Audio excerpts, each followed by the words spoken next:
special edition of 1 Million Cups, where we're going to host our first legal roundtable with Coursin, one of our fellow organizers.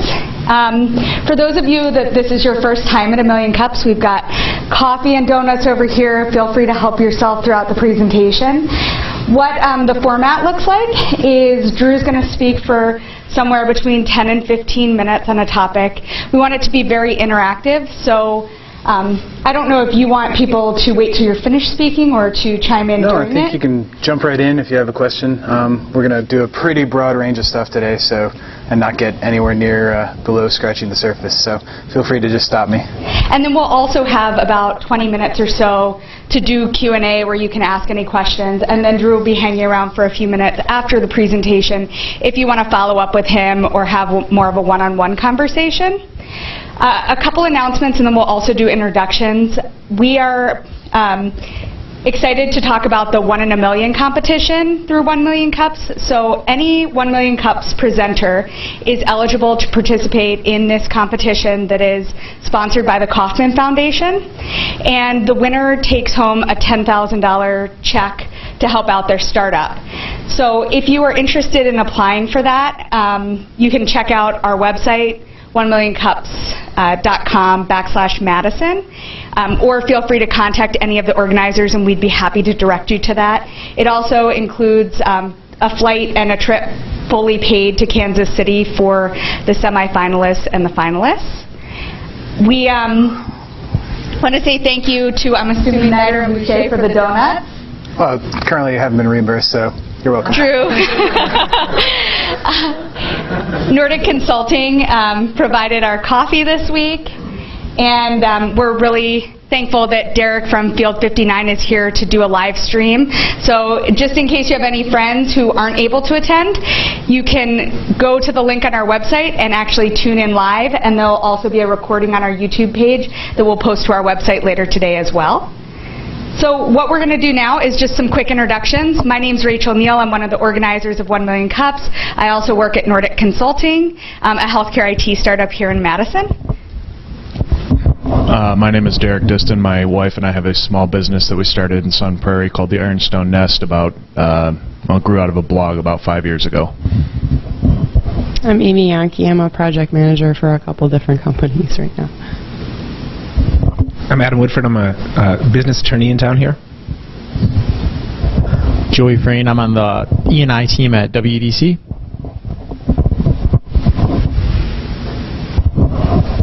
Jeremy Udovich with Heiko Solutions. We're an offshore software development firm. Mike Trine, founder of a startup called MySnap, which will be for home automation and stuff similar to ADT, but a much, much better price. Hoping to go live November-ish this year. Kurt Peterson, co-founder of 32 Auctions, online platform for hosting and managing silent auctions.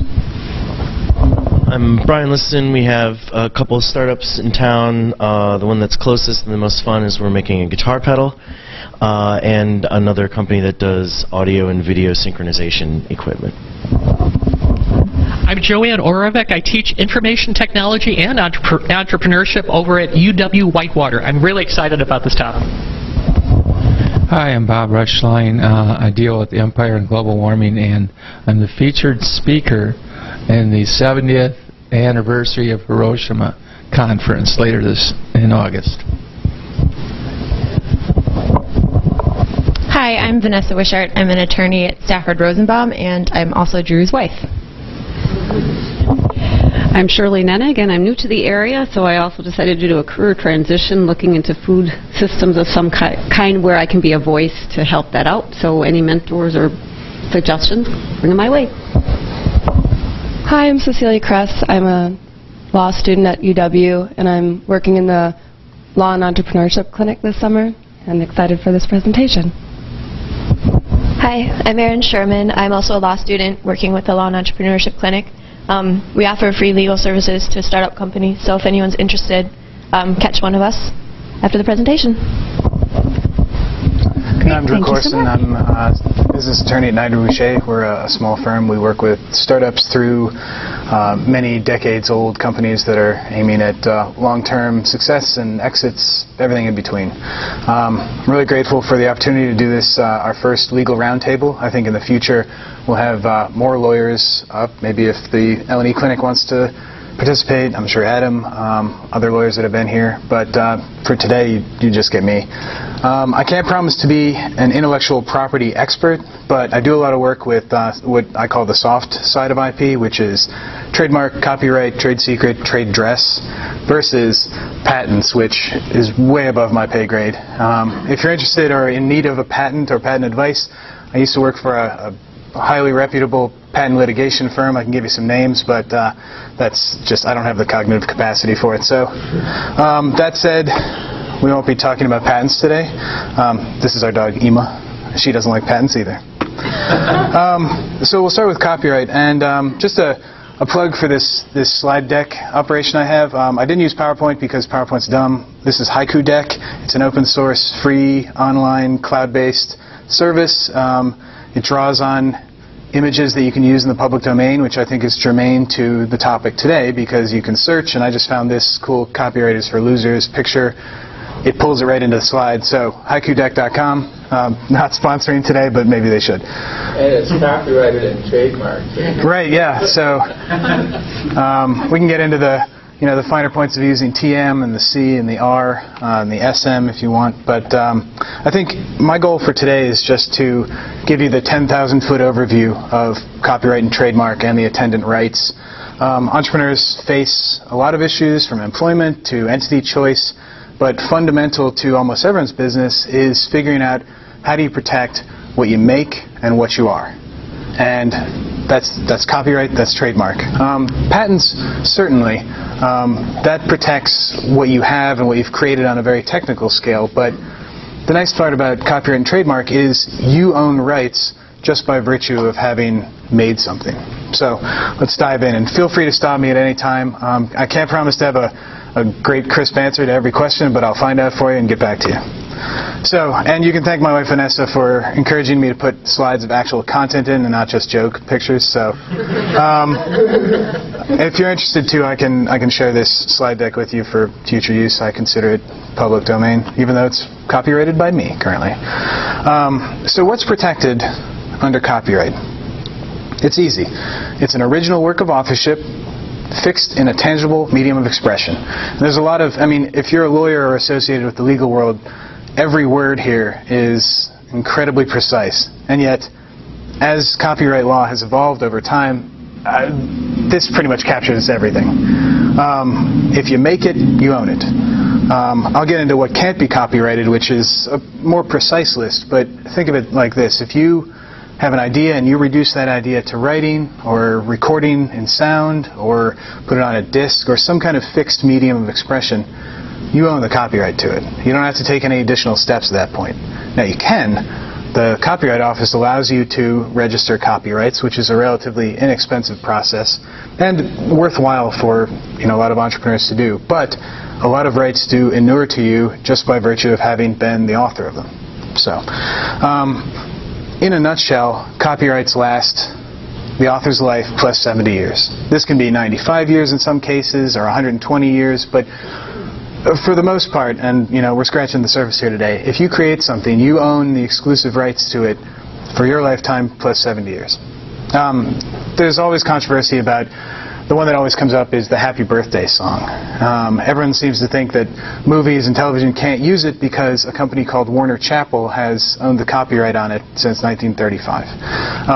That's currently the subject of some really heated litigation in federal court right now, and they have been pushing back trial for the last 6 months. But in a nutshell, the argument is that this Warner Chappell company shouldn't have a copyright because it has expired after the lifetime of the original writers of the song. So basically, if you have a copyright, and again this is just by virtue of creating something, you have the rights to reproduce it and sell it and distribute it. You can make derivative works, which means you can alter it somehow and kind of change the character of it while maintaining the core essence of it and still own the copyright to it. You can display it, you can perform it publicly. And, it's basically your thing. You can put it out into the world without fear of someone stealing it from you. I mean, unfortunately, due to bad actors and things outside your control, people might steal stuff. But, provided you, document and take the additional steps to register copyrights and have, the evidence that you have created something, there are a lot of attendant rights to that. So that kind of leads us to what isn't protected. Facts. So, the fact that Milwaukee is 72 miles away from this point isn't copyrightable. However, compilations and presentations of facts in a certain way, like almanacs or sporting statistic manuals, those are potentially copyrightable. So this is where it gets a little nuanced. Anything the U.S. government creates, so statutes, court opinions, regulations, those aren't copyrightable either. It's a little gray whether state law creations are copyrightable, but there have been some court decisions about state statutes aren't copyrightable, or if they are, they're owned by the states. Mere ideas, and this is where I think we get into the world of entrepreneurs, and what you face is that on day one, before you've gotten investors and hired employees and created a business plan even, you have an amazing idea. And that idea itself, unfortunately, or fortunately, isn't copyrightable. So Einstein's theory of general relativity, in his head, and even when he talks about it, that's not a copyright. That's just a great idea. But the moment it's reduced to writing, put into a book or a white paper or some kind of documentation of your business, then you own the copyright. So I think as a practice tip to entrepreneurs, as you think of ideas and create content, fix them in a tangible medium in order to shore up your rights. And that leads into the fourth point. If it's not fixed in a tangible form, it's not copyrighted.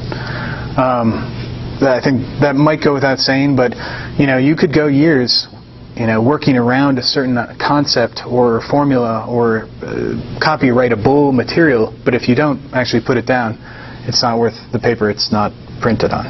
So, and finally, names, that should be slogans, sorry. The slognos aren't copyrightable either, but slogans, short phrases, identifying marks, those aren't copyrightable, and that leads us into trademark, because there should be a slide in between those. But we'll get back to that. So as an entrepreneur practice tip, you will run into probably two main situations with copyright. The first one, if you're a small business owner, as you create stuff, you're the owner. Author as owner. You don't have to worry about third parties taking over your copyrighted materials. The complication arises when you have partners. Who owns what? Who created what? You can have joint ownership of copyright, but you need to spell it out very clearly. So that's just a practice point. The second is, if you're someone who has a specialized skill like graphic design, or you're a copywriter, which is different from copyright, you are most likely working on someone's behalf. So the things that you create, pursuant to an agreement, if you're an employee, it's almost certainly what's called a work made for hire, which means that the copyright rights go to the boss. Now, some independent contractors, it's a little gray. You can have it in your contract that says anything I create in this certain project is owned by the company, but everything else is mine. And that's an important practice tip for contractual relationships. As you broker deals with people and have partners, you realize that you really have to be very granular about who has created what, who has owned what, and moving forward. Because you don't want to look back years from now. Yeah? I just have a question going back to copywriting of ideas not copyrightable. Yeah. So if somebody signs a non-disclosure, is their idea protected from that person that they share it with if they have an NDA with them? So that introduces another layer, the confidentiality. It depends on what that NDA defines confidential information as. Usually the ones that I work on, we try to be specific about things that are communicated in writing or otherwise tangible, but also discussions. So I think there wouldn't be a copyright at the moment that it's reduced to writing or put in some kind of documentation, then it would. So if somebody signs an NDA that doesn't include conversation and they share the world's next best idea, technically speaking, the person they shared it with could take it as their own idea and build it? Correct. Yeah, I mean, unfortunately. And that's, there are two elements to that. One is you want to be sure if you have the world's next greatest idea and you're communicating with people, you want that document of non-disclosure to include discussions of, particular, you can be as specific as you want. You say anything we talk about but this. So would you advise that somebody shares their idea in some sort of documentation or requirements on paper to better protect them, or is it still not? Not necessarily. I think as long as the agreement included conversations and discussions and the definition of confidential information would capture that, then I think the best you can do is say that that's one layer of protection. The second layer, obviously, is to reduce it to some kind of tangible medium yourself. But you don't necessarily have to share that tangible medium. You could write something down and have it in your desk drawer, and that's copyrightable. But the mere discussion of the idea isn't necessarily. So it's kind of a chicken and the egg scenario, like who got first. Yeah, Bob. Can you repeat that? Could you tape record the conversation and put it in fixed form that way? You could. I think, the difficulty there is identifying what is the copyrighted material. If you have a layer of specificity about this next great idea, then tape recording it technically would fulfill the fixed medium. I think what would be safer is if you have a great idea, keep robust personal documentation that you may put in your safe behind the painting in the living room. But I think that's a safer route than going back, because I think if it ever came to a dispute and you're in court and you're trying to prove up whose idea it was first, it would be stronger for you to be able to say, here's documentation of my creation of it. It would probably still be of some evidentiary value to have that tape recording. So might be better if you did a radio interview or something like that and then captured the radio interview with that. Well, I think really any kind of fixed form, whether it's a personal tape recording or a radio interview, that's equally protective, but still a bit suboptimal to having the thorough, kind of chain of custody, as it were. Yeah. So I think this is a good segue. And unfortunately, the name Slogna's short phrases led me into trademark. This picture has nothing to do with trademark. This is a cool lighthouse in Iceland that we saw on a ferry ride. So just plug for Iceland. Also not sponsoring, but maybe should. So trademarks, that's a slogan, that's a logo, it's the name, it's the identity of your company. It is totally essential to how you do business. And I think, like I mentioned, you can register copyrights with the Copyright Office, but you can also register trademarks, and that is slightly more expensive, not anywhere near as expensive as patents, but definitely worthwhile to do. I know Derek and his wife Laura have gone back and forth about their own trademarks, and I've been able to work with them. But I think the PTO, the Patent and Trademark Office, who assesses whether trademarks are registerable, look at marks and determine whether they're registerable based on distinctiveness. So you have this continuum, and as you're moving forward thinking about business names or trademarks you may already own, starting up top you have fanciful terms, which are totally made up. It's Google, it's Xerox, it's Kodak, it's Haagen-Dazs, which is not an actual word. It doesn't modify anything. If I told you Haagen-Dazs, the only thing you'd associate it with is ice cream. And that was the purpose. These guys thought it sounded like a cool name, and they wanted to pay tribute to Danish Jews during World War II, so they made this word up. And it is an extremely strong trademark. The next level down would be an arbitrary mark, like Apple. Apple doesn't refer to actual apples. The Apple Computer Company has never had anything to do with fruit. So the distinction between Apple being called a thing that it is not, and if it were an Apple company, is great, and a lot more likely to become a strong trademark. You get a little weaker in this area. You have suggestive trademarks, which is like Greyhound bus. Obviously, the bus system has nothing to do with dogs, but it's evocative of the service. Greyhounds are fast, and they run, and buses go, so slightly less powerful as a trademark than arbitrary.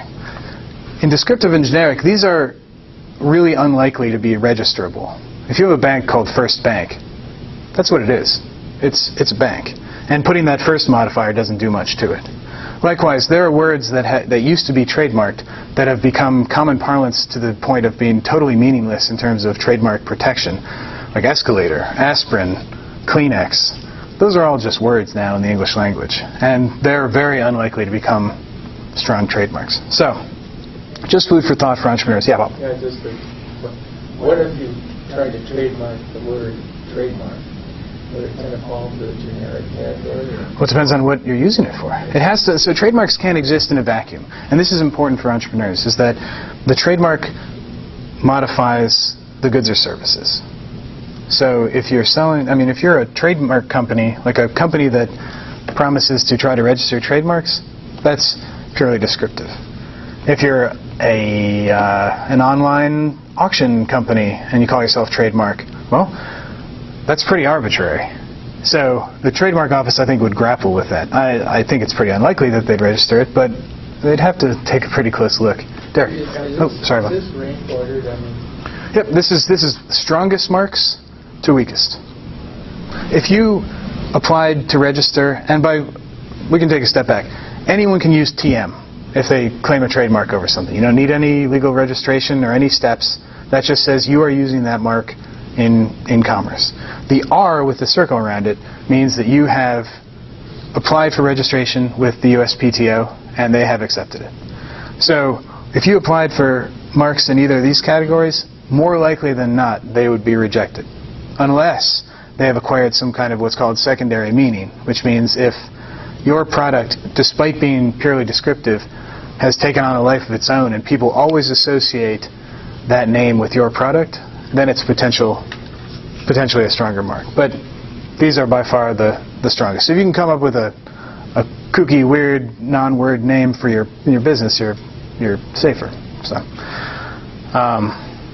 Derek, did you have a? I can hold on. Okay. So I've touched on a couple of these. The advantages of registering your trademark. First and foremost, it puts people on notice that you claim this mark. And by being on the principal registry of the PTO, you have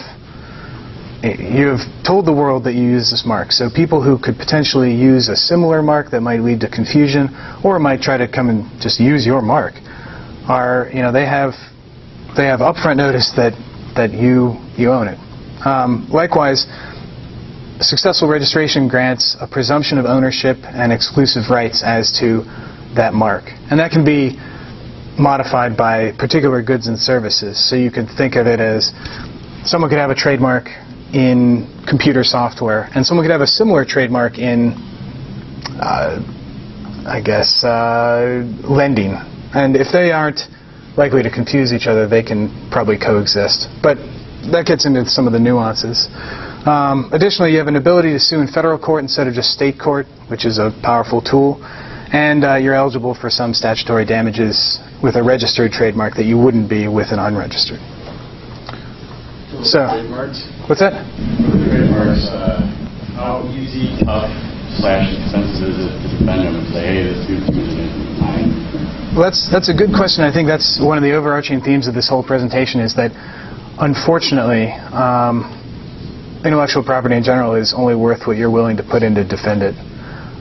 There are a couple layers of defending it, though. If you see someone using a mark and you have registered it, then your first step is to contact them with a cease and desist letter, and often that can lead to either them agreeing not to use it or brokering some kind of coexistence agreement where they'll use it in this particular sector and you can use it in yours.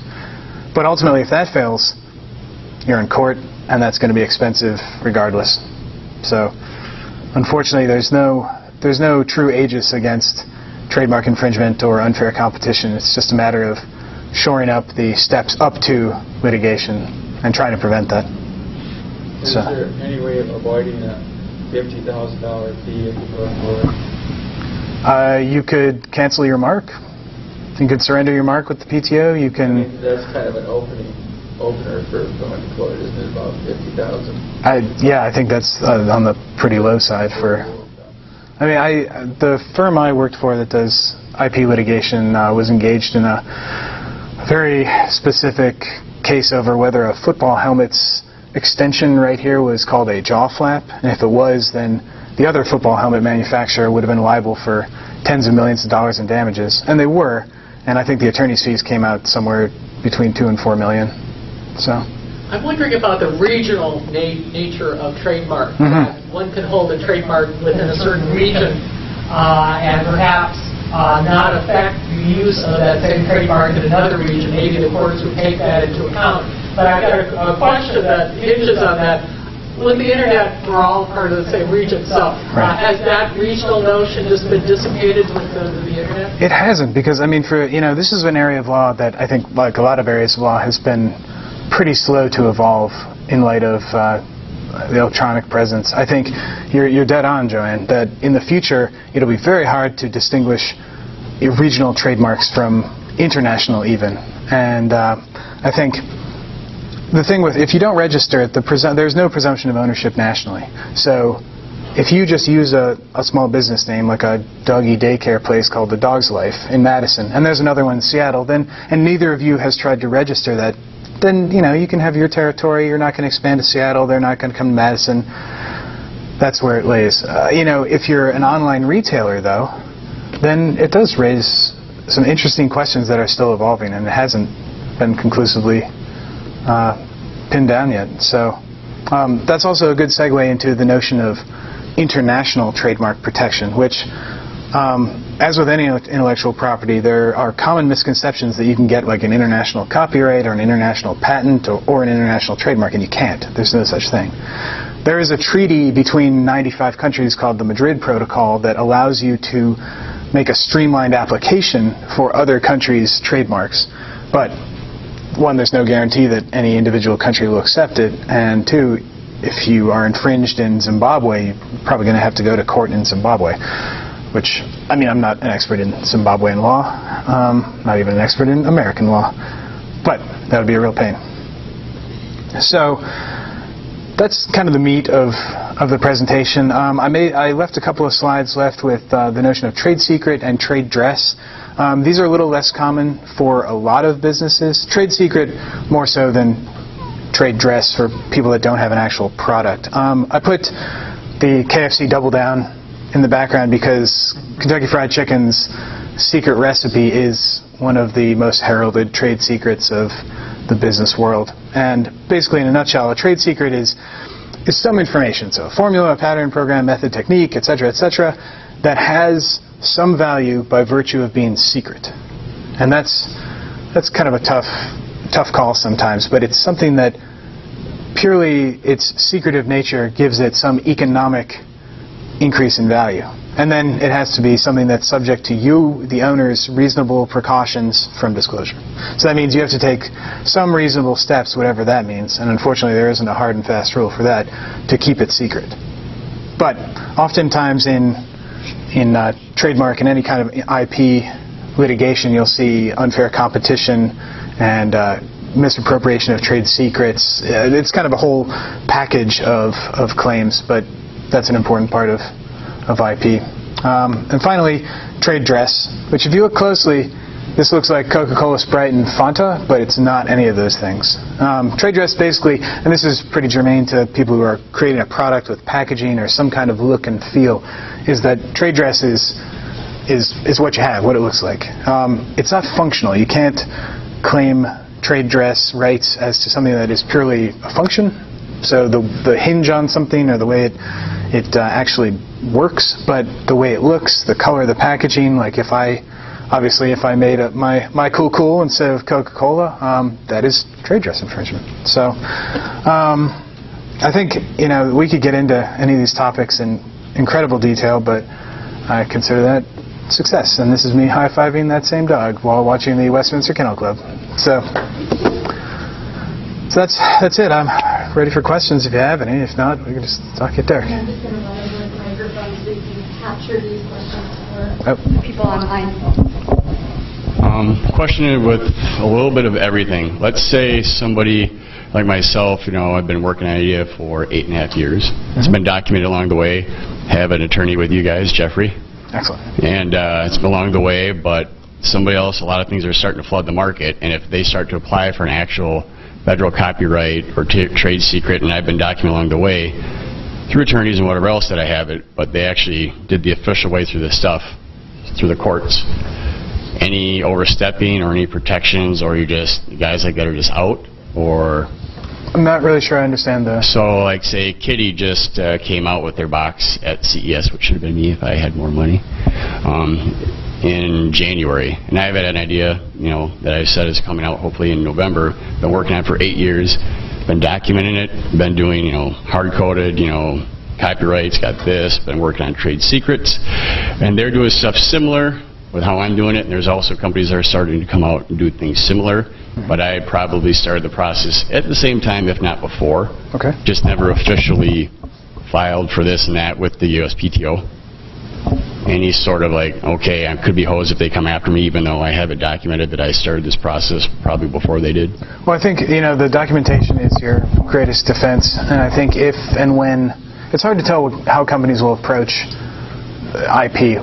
They could take a very aggressive approach and say, you know, you're infringing on X, Y, and Z, whether it's trademark or patent, or you've misappropriated their trade secrets, to which you would respond, no, here's what I've created and what I own and the steps I've taken to prove that I created it. At which point, it could take a couple of different paths. You could go to litigation, it could be some kind of settlement or coexistence agreement.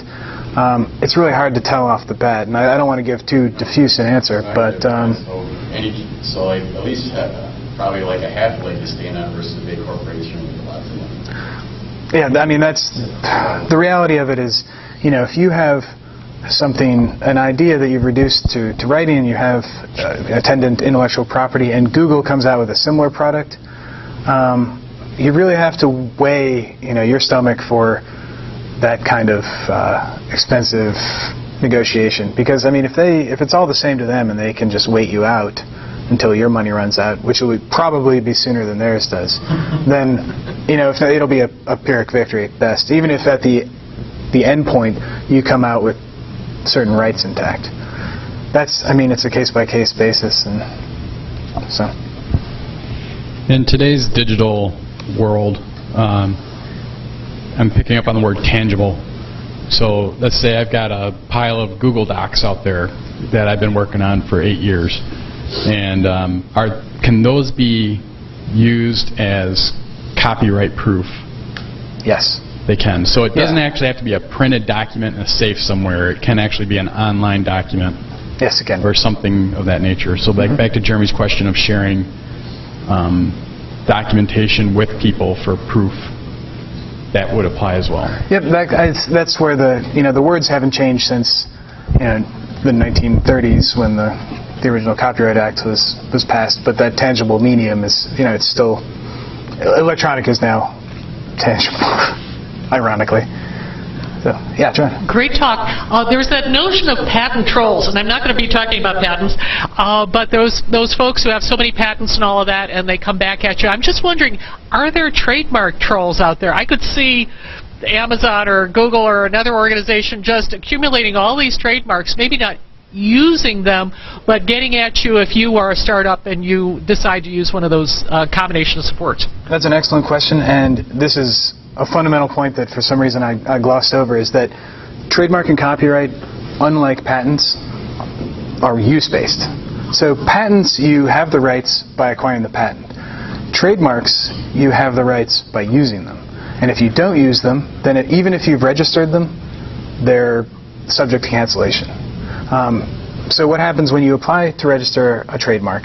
You go back and forth with the PTO. They may have some refining of your definitions or what goods and services categories they'd place it in, but then within a certain amount of time of them granting, you know, more or less a, you know, the gateway to registration, you have to prove that you're using it, or at least intend to use it in commerce.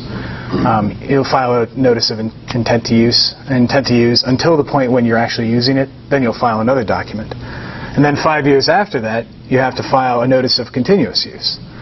And if you don't, then it's subject to cancellation. So trademarks are very sensitive to, like, if they're not being used, or if you just use them at your house and not somewhere in the public, then they are subject to just being canceled or abandoned. So, great question, though. Yeah. Right, so kind of a specific question that leads into talking as we are about digital, and I guess we're talking about Facebook now, and all these online services that everybody uses, and nobody bothers to pay attention to the end user agreement type stuff. Right. We have a design, I guess you could say, so it's technically copyrighted because Laura created it. It says some stuff. Now the individual wording may not be copyrightable because it's just generic terms, but the design and everything is copyrightable. She put this up on our Facebook page. Come to find out, there's another retailer across the country who took that same design, transferred it, and started using it in her store without contacting us. I contacted her very simply before even sending a C&D. We just contacted her and said, just so you're aware, that is a copyrighted image. You cannot be using that without our approval, etc. She graciously said, that's fine, I'm sorry, I didn't realize. I thought it was on Facebook. I thought it was in the public domain. That's the big thing. Obviously, our business is very much aesthetics, online based. Certainly. That is, I guess I'd like to hear your comments or touch on that a little bit about everybody assumes I find it on the internet, it's public domain. It's absolutely not, correct? Correct. And then if we put that image onto Facebook, our end user agreement, I believe it says somewhere in there that Facebook retains rights to some of those images, correct? So do we still maintain the copyright on that image, but they hold the rights for the picture if they wanted to use that in their own branding or advertising or something, correct? That's exactly correct. I think, and this misconception about public domain, and I mean, you see this on YouTube, people in the comments will just be like, oh, no infringement intended, as if that's to somehow obviate them of, relieve them of that burden. But no, it's just like you say, you have the essential copyrights to the content. What you grant to a Facebook or Instagram or any of the services is a license to use those. And it's not an exclusive license because you, as the owner, can grant it to a bunch of different places. You could grant the rights to a picture to Instagram or Facebook or Vimeo, and you have the right to revoke those license rights as well. That's a little tricky sometimes, and I think this is an area of law that will probably blow up in the next few years, is people struggling to figure out what happens to pictures in particular once they're put onto Instagram. Like, I know there's a situation recently about some people noticed that an artist in New York had printed out and blown up some of their Instagram pictures and was selling them for between $70,000 and $90,000 in a gallery. And it really raises a lot of interesting questions that tack with yours. One is like, who owns the rights to that? Who owns the copyright to that image? Who owns license rights to it? What role does Instagram play in that whole debacle? But yeah, I mean, I remember talking to Laura. I assume this is the chalkboard issue. Yeah, I remember talking to Laura about that and being like, well, yes, it's yours. You created it. The mere presence of its picture on Facebook, that doesn't compromise any of your copyrights. And so with that design, somebody else, I guess my question then, piggybacking off of that, is it's a very specific design the way that she's got it. If we were to take if someone else were to take that and do a derivation of it, similar maybe in design, or even change like the logo or the font or whatever they wanted to do, but still maintain the same words, is that just a derivative of our product? Do we still have the copyright on that? That's a I mean, question we could pull up the picture if you wanted to show everybody. I could try and find it while we're talking, but it. Okay. Yep. Oh.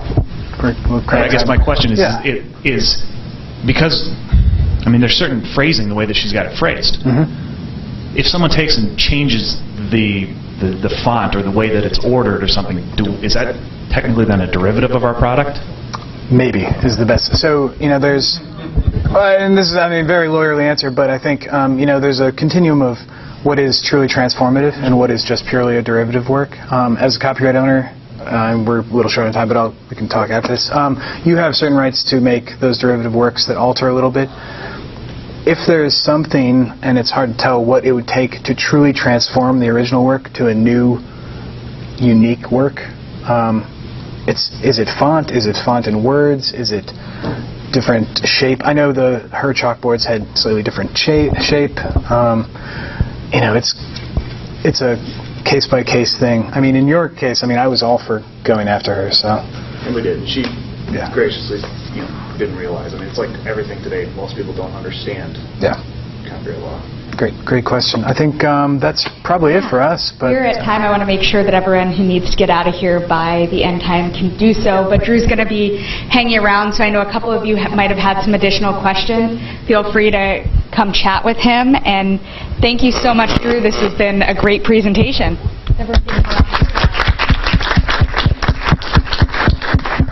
And while none of that was technically legal advice, I'd be happy to sit down and chat with any of you. I can't solicit any client relationships here, but if I can't stop you from wanting to reach out to me and work with me. So, have a great day. Just one question about Facebook. Yeah.